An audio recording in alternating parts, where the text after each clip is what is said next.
Unless you folks in the back want to stand, we do have some open seats over here. Okay. All right, folks, I just got instructed by AGP that we're live, so I'm just going to go ahead and start off with our meeting. Welcome, everyone. This is our regular City Council meeting, Tuesday, September 26, 2017. AGP, we're looking for a little bit more volume on the mic, and I'll try to lean in a little bit closer. Thank you. So welcome. This is our regular City Council meeting. For the record, we do have a quorum. All members of council are present, and we'll call the meeting to order. We are pulling out some more chairs for everyone. I know we have some things going on. I'm going to just kind of let some of that go. Thank you all.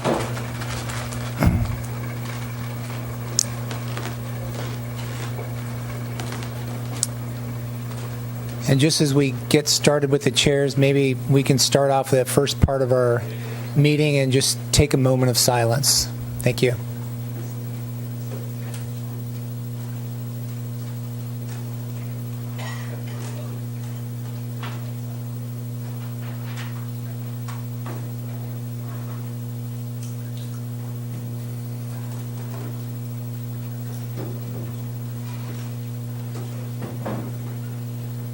Thank you. Next on the agenda, Pledge of Allegiance. I was going to ask Carol Truesdale if she would come up and lead us in the pledge. She'll come up to the mic, and then we could just follow after her. Ready? Begin. I pledge allegiance to the flag of the United States of America and to the republic for which it stands, one nation, under God, indivisible, with liberty and justice for all.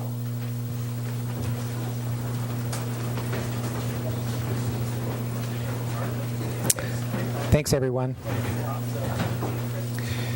So we do have speaker slips in the back. We have paper copies of the agenda. If we've run out, I would ask that maybe people can start sharing some of the paper copies of the agenda that are on the back table. So ask that you fill out your speaker slips. I would ask that you select a time. We're going to have to manage how many folks are going to be speaking and figure out how much time it's going to take, and then we're going to. So I'd like you to be able to pick a specific time on how much you would want it to take, and if we have to set another time to make sure that everybody can get through this and we can have the discussion we have. So that would be helpful. I noticed some signs in the room. It's great to see the signs. Would encourage that. Would not encourage clapping. We want to be able to. We look forward to just having a civil meeting. This is really important. It's glad to have so many folks out. And once again, wave your signs instead of clapping would be helpful. The goal is to have a civil meeting where everyone feels comfortable speaking.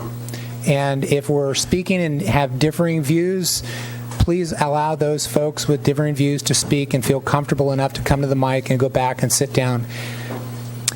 And with that, next on the agenda, we have recognition, which there's no recognitions on the agenda tonight.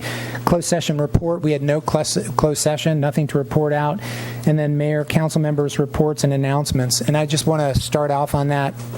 I have a pink bag here. So October is Breast Cancer Awareness Month, so we're going to be recognizing that at the first meeting of our city council in October. And I went out and I bought a pink scarf and pink ties that I'm hoping everybody on council will wear to our council meeting. The pink scarf isn't for me, but we do have a pink tie, and we'll hand these out. So I've got enough ties for everybody on council, and pink scarf, and we're going to ask that for those come out and join us next council meeting to celebrate breast cancer awareness. I think we'll have the survivors that are our local cancer survivors group come up and speak to that. So I just want to put that invitation out to everybody. And then next is League of California Cities Conference. So Brad, myself, Marlos, and John attended the League of California Cities Conference. Just going through the packet there, they have different sessions. Just briefly, there's a number of sessions that you can go to. I went to one, CalPERS, our shared path to the sustainable system. Tools to boost housing and economic development. There's a list of one. These are just ones that I went to. There's concurring sessions, so you can't go to all of them, but I just picked out a couple. Strategies to reduce and address OPEB and pension costs. CEQA, new strategies for streamlining the environmental review burden. There was a city talk, and there's who really controls California's water. That was kind of interesting. Code enforcement. This was interesting. This was the fire marshal for Contra Costa County for the ghost ship fire in Oakland. That was pretty interesting on code enforcement in that particular fire. And there's a number of them that we all can participate, and those are just a few. There's also an expo, got to speak to, and there was one at the very beginning I got to go to, which was the Coastal Issues Group. All the coastal cities had one meeting on the very first day. There was a Coastal Commission representative there that spoke on various conditions and policies that the Coastal Commission is looking at. There was one that was that Madeline spoke to, and it was the public trust doctrine. It's this booklet here. So there's a lot of different information, and I would say in the 5 years that I've been attending, that was probably the most well-attended coastal issues group session. And considering the importance of all the things going on the coast, it was well-attended, so good to see that. I picked up some things on mobile bathrooms, and there's different vendors and things like that. Did speak to a PERC representative. I know there's folks in the audience that are familiar with a company called PERC who does wastewater treatment or water reclamation facilities. So talked to that rep there for a little bit. And that is my League of California Cities report out, and then following this, I'll ask our Fire Marshal Matt Rivera to talk a little bit about Fire Prevention Week, but that'll conclude my announcements, and I'll look to the end. Maybe Red can pick us up from there. Okay, thank you. Good evening. By the Sea Productions is beginning a new season of plays and readings. You can pick up a schedule at the Visitor Center or other places around town.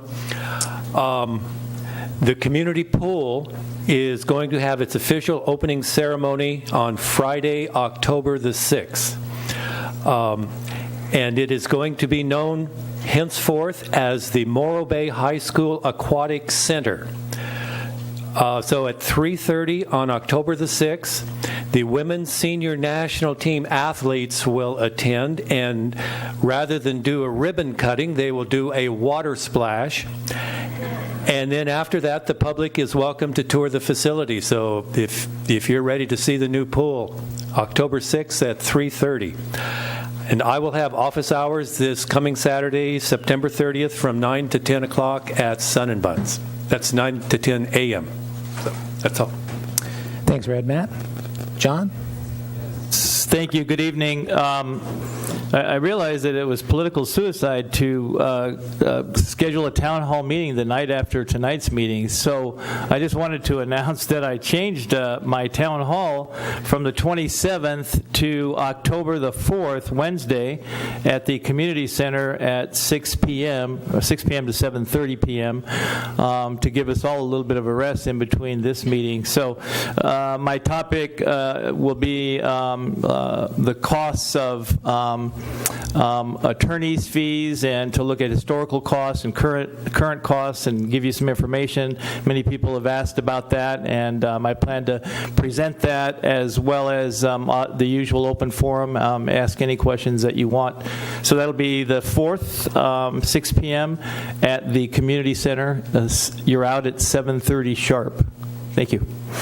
Thanks, John. Marlis? Sure. Thank you. Welcome, everyone. This is certainly the best attended meeting that I've seen since I've been on council, so we're looking forward to hearing from you. I wanted to first announce that today is National Voter Registration Day, so if you're not registered, please go register and tell your children, tell everybody to register. And that's a message from the League of Women Voters, and I am wearing their button, I love civil discourse tonight, so that's my message. I love it, and I'm hoping that we all adhere to that.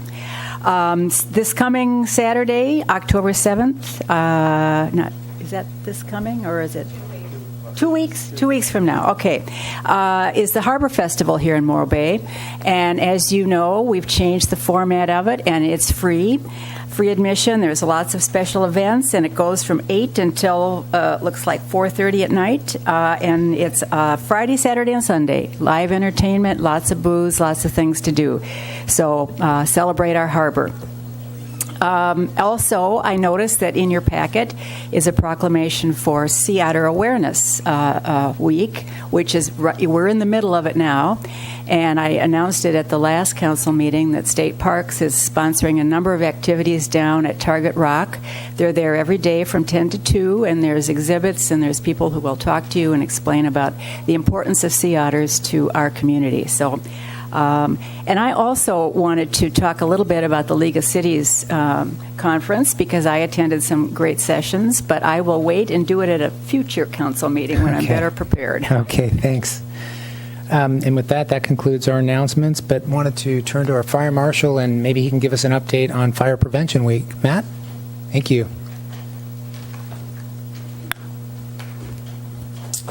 Mayor, City Council, thank you. Every year in October is Fire Prevention Week.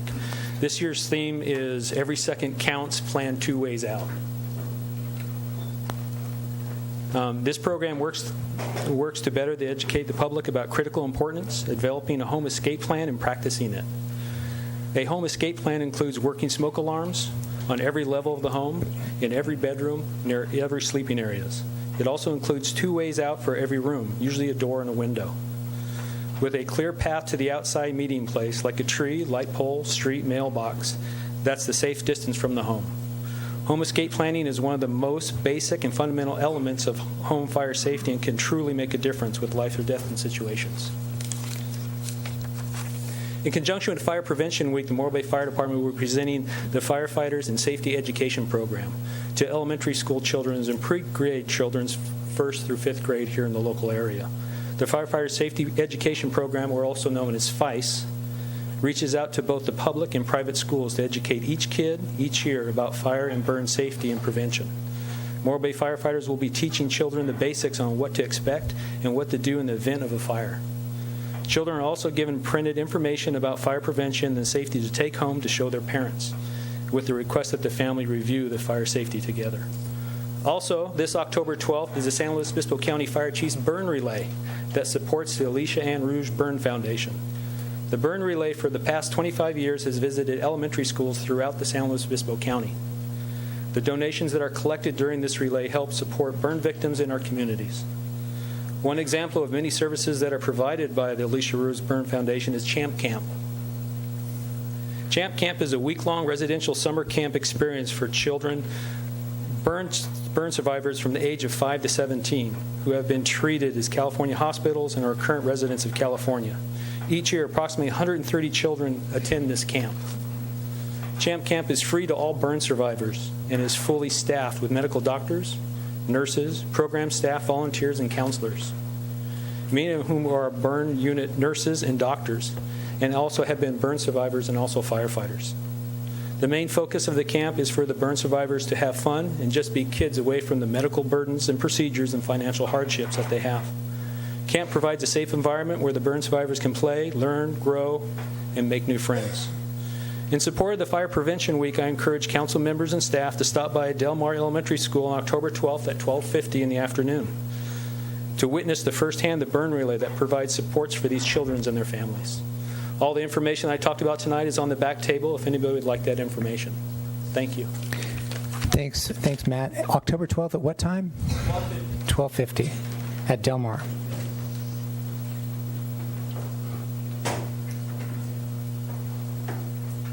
Okay, thank you.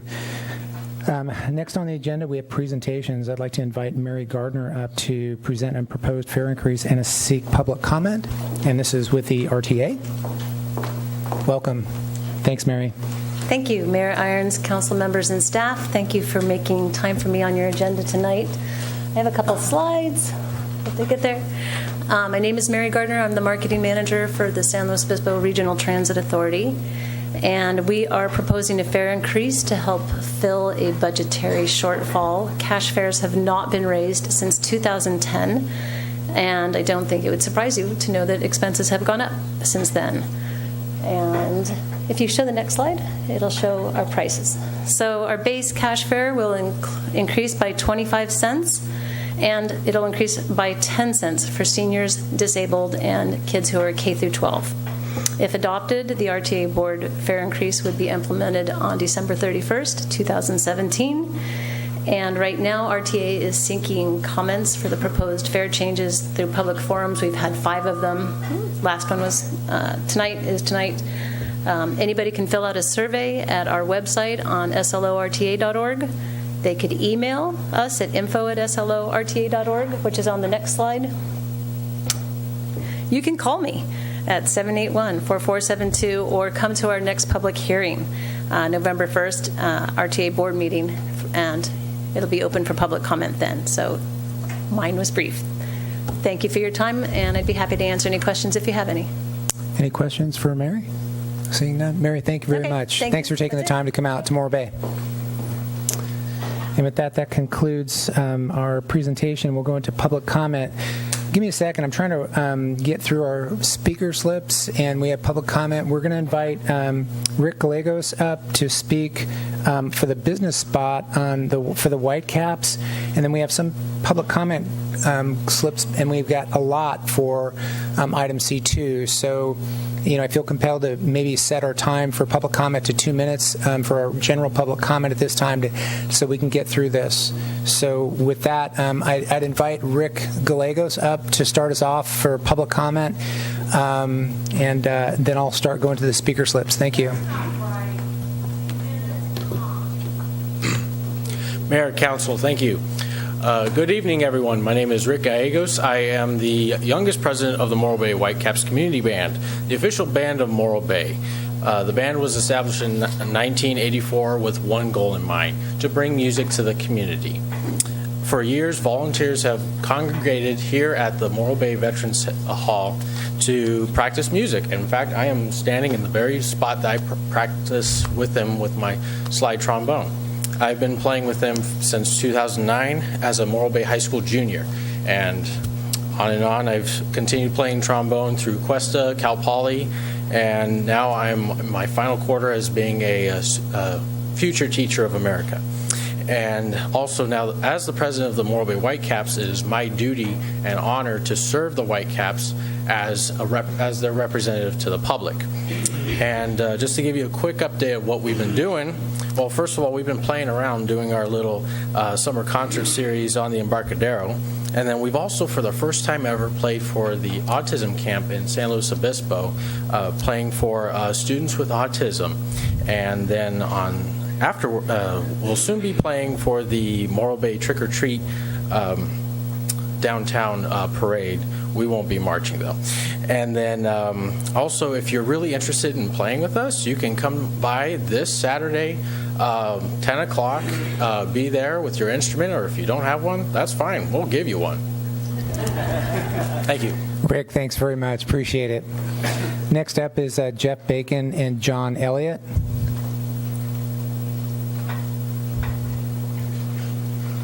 And then following that, this is public comment for items not on the agenda. And if you have a speaker slip, Dorothy, do you have a speaker slip?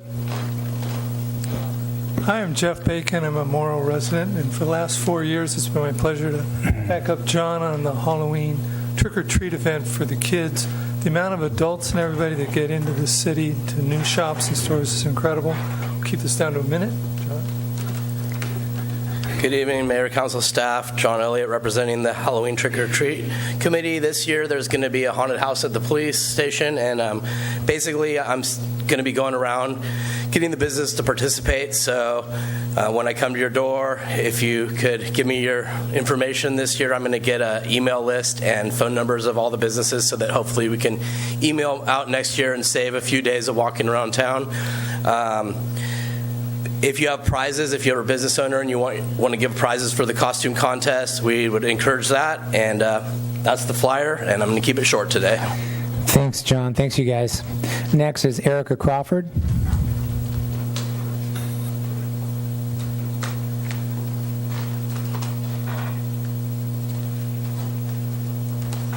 Good evening, Honorable Mayor, Council, and staff. I'm just here to give us a shout out for the unveiling event and to invite the community to please join us this Saturday at Forever Stoked Gallery.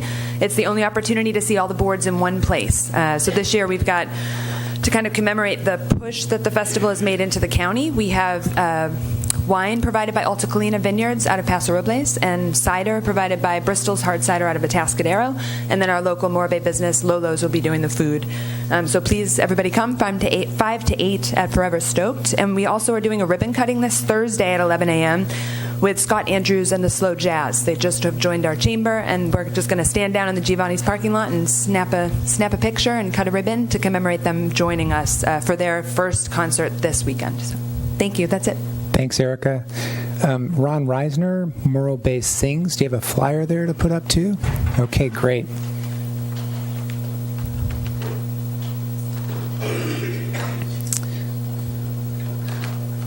Welcome, Ron. Good evening. Ron Reisner, current president of the Community Foundation of Estero Bay, formerly the Morro Bay Community Foundation. The premier fundraising event for the Community Foundation is Saturday, October 14th, Morro Bay Sings. It's our 9th year. This year it's Morro Bay Sings the Eagles. And why wouldn't you want to be there? So for those that don't know, the proceeds from the Morro Bay Sings events are used by the foundation to assist children who live in the Estero Bay area, which is Cayucas, Morro Bay, and Los Osos, who otherwise would not be able to afford to do so, to participate in organized youth sports and enrichment programs.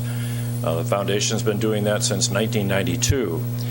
So this year's Sings event, the music will be presented by Cuesta Ridge, which is a local band, and it includes, the evening includes dinner provided by the Galley Restaurant, light dinner provided by the Galley Restaurant, live music during the course of the evening, and a live and silent auction with some incredibly good stuff that you absolutely have to have, and you need, provided that you bring enough money.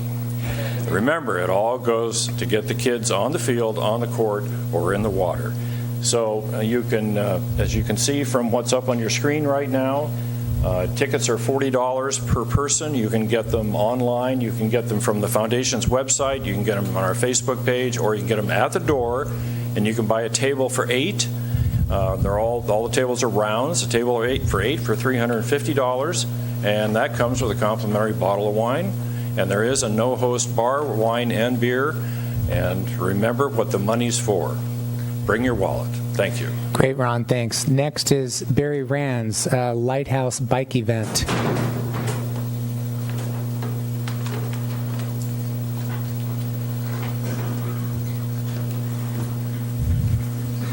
Mayor Irons and City Council members, my name is Barry Rands. I'm here representing the San Luis Obispo Bicycle Club, or SLO BC. On Saturday, October 14th, SLO BC will be running its annual Lighthouse Century Bike Ride, starting and ending at Morro Bay High School. We've been organizing Century Rides since 1971, raising funds for club operations and donations to organizations that promote cycling throughout the county, including Bike Slope County, Central Coast Concerned Mountain Bikers. We also give to groups that support our rides, such as Morro Bay High School Athletic Boosters and the MB Police Volunteer Program. Our ride also contributes to the local economy, as over half of our riders stayed 2 nights in the area. This year we expect approximately 1,200 riders to participate in the event. These are mostly experienced riders who we expect to ride safely, observe traffic laws, share the road, and respect local residents. Morro Bay police volunteers will assist riders leaving the high school on Atascadero Road until they get on the highway. All participants will ride north on Highway 1 to the turnaround at Cypress Tree Vista Point just south of the Elephant Seal viewing area. 2 longer routes use Old Creek Road and Highway 46 to add additional miles, and they go up to the Donati Family Vineyard before returning back to Highway 1. We'll have rest stops with toilets, lots of food, bike racks, everything self-contained on this ride. At the end of the ride, there'll be a barbecue at the high school put on by the Athletic Boosters, and it's their major annual fundraiser. We've got SAG vehicles, ham operators. Like I say, we're all self-contained. We've got our permits all lined up, including Caltrans, school district, and your own Recreation Parks Department. We make every effort to make... Going to have to ask you to conclude. We've got a long night, okay. Barry. Oh, I just finished right here. I finally want to thank the City of Morro Bay for not only supporting this event, but for supporting cycling throughout the city by maintaining and expanding your bicycle routes and infrastructure to make Morro Bay one of the most safe and enjoyable communities on the Central Coast for cyclists. Thanks, Barry. The next 3 speaker slips I have, this is a request for folks that can't stay for item C2 and want to speak to that now. So I have 3 speaker slips. Joan Solu wants to speak about C2. Joan? I'm looking for Joan. Okay, there you go. And then Rigmore. And if there's any open seats out there, can people wave their hands so where there's an open seat next to them so people can see where there might be a seat? Thank you.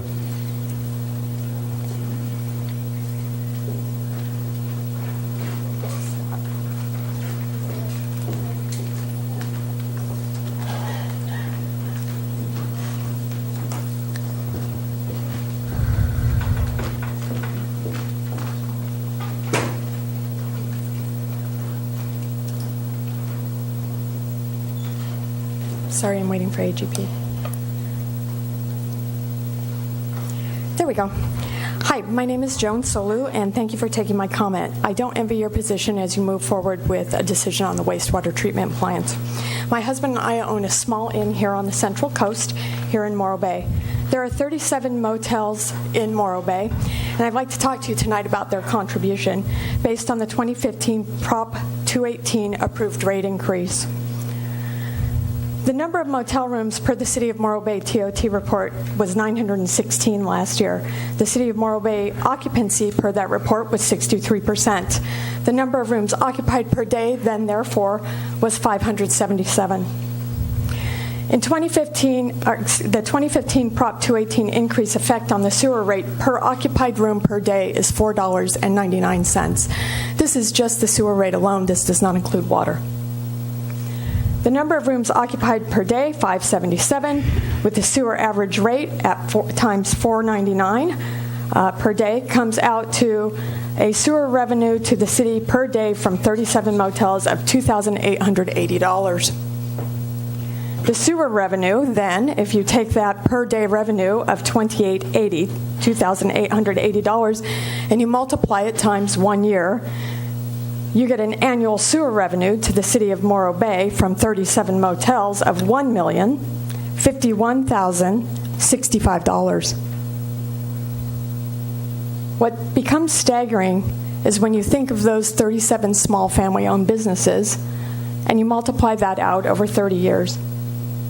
The annual sewer revenue of $1,051,065 times 30 years comes out to a staggering $31,531,595. I'm not sure why we can't afford a wastewater treatment plant just based on this alone. Sewer rates are the same.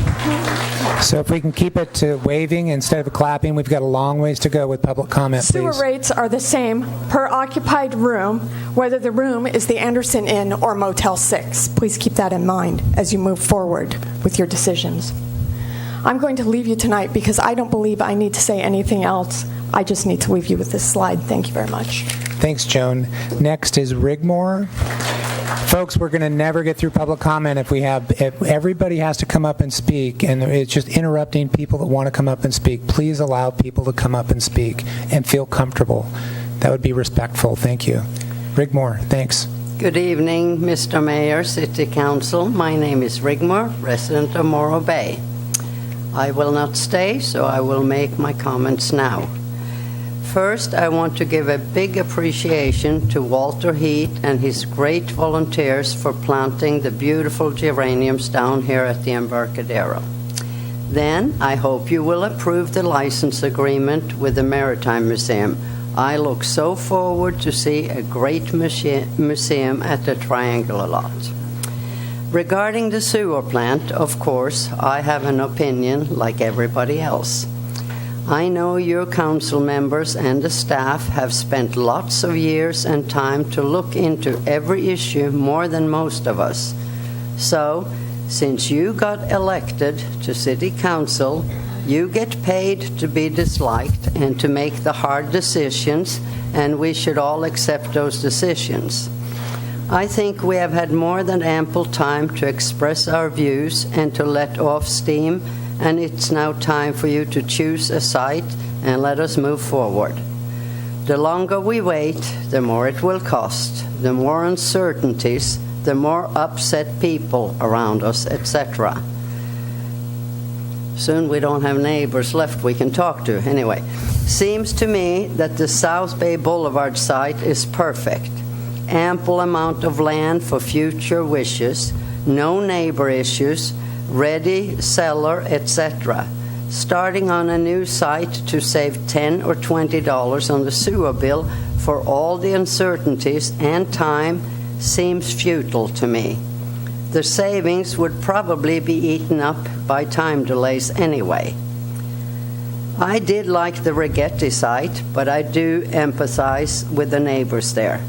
I was very happy when Cayucos voted not to go in with us. I was at that meeting a few years ago, and Hanson site, in my opinion, is forget it. Thank you. Thank you. Sydney Edwards, and then Dorothy Cutter.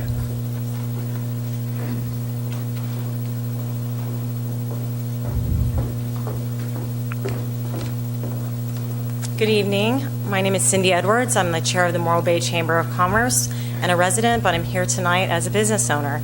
I don't have to be an employer with employees to know the punches that my fellow business owners have been taking, especially over this last year with the ever-changing regulations and policies put upon them at the state level, to know the impact on their bottom line.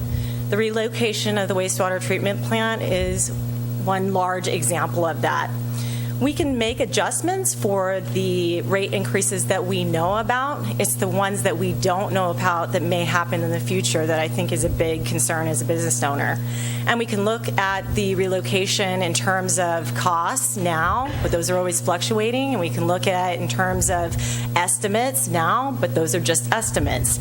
So what I'm here to say tonight is wherever we decide to locate it, I'm just encouraging and urging the council to continue to be diligent and to pursue other financial opportunities to offset the costs and the financial burden that could trickle down to the business community, as well as to continue to look at the larger economic stability and vitality picture here that this project is a part of. Thank you.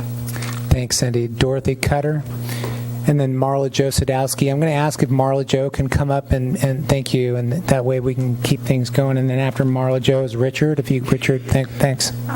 Thanks for letting me, and I forgot to put down that I have to leave. Anyhow, my name is Dorothy Cutter. I did want to say that I have found all the city options unacceptable because they're too expensive. The one option that I do like, that I don't hear anything about, and I think is very feasible, is joining Cayucos. Now, I understand that there are some personality conflicts, and all I have to say to that is, you better get over it. Thank you very much. Thanks, Dorothy. Marla Jo, and then Richard.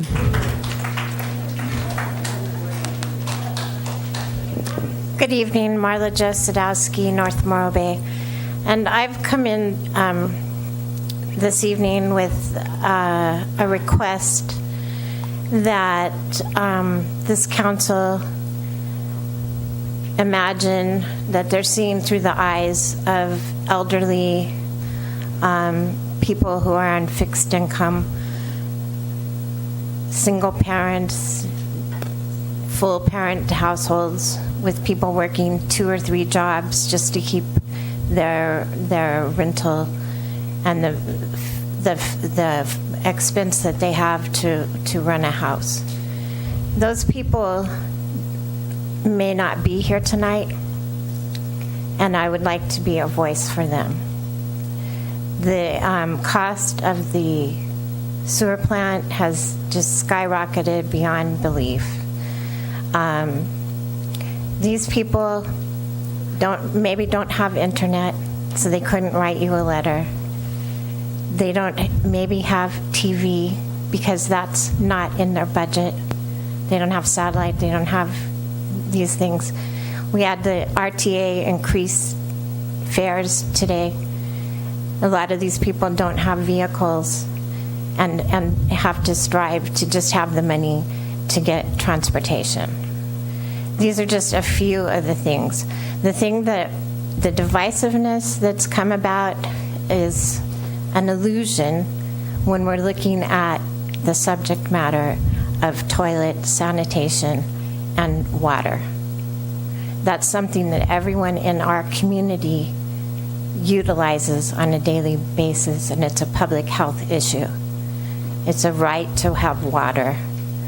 But if you're priced out of that and you have to move, like many of elderly, there's about 25% of our community elderly with $25,000 a year of fixed income. Thank you, Marlo. Thank you. Thank you. Richard Sadowski. Richard Sadowski. I sit on the Morro Bay Planning Commission. I'm also on the Water Reclamation Facility Citizen Advisory Committee. I want to talk to you about the public health issue. I was a first responder for sewer collection emergencies. And when you look at this project from a public health and safety aspect, when you are responding to a sewer collection emergency, you do not have the time, because of the detention basins, you don't have the time to react as fast. You have less time to react.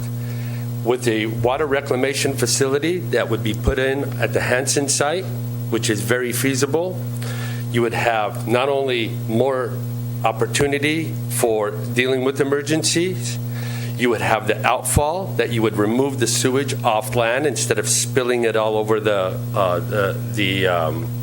land.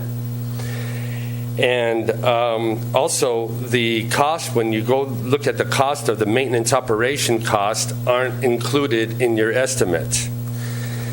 The fact that you as a city council have canceled the last 2 WRFCAC meetings and directed staff not to have any discussion regarding land use by the Planning Commission on that is beyond belief. This has become a charade as far as public input. You come in here with a pre-assigned agenda that you already know what you want to do, and this is nothing but a charade. So, when we look at this wastewater treatment plant project, I have personally know that there's $25 million project available near the location. Also, maybe 50 million, 25 to 50 million near at this location. With that current 218... Richard, I'm going to have to ask you to conclude. Hey, you know what? Just like Wait a second. everybody else. Excuse me. You've we have canceled 3 the minutes. meetings. We have 3 minutes, please. He's canceled the meetings and 3 minutes public comment. And not allowed me to speak at your WRFCAC meetings. If you let those go, I would be able to talk.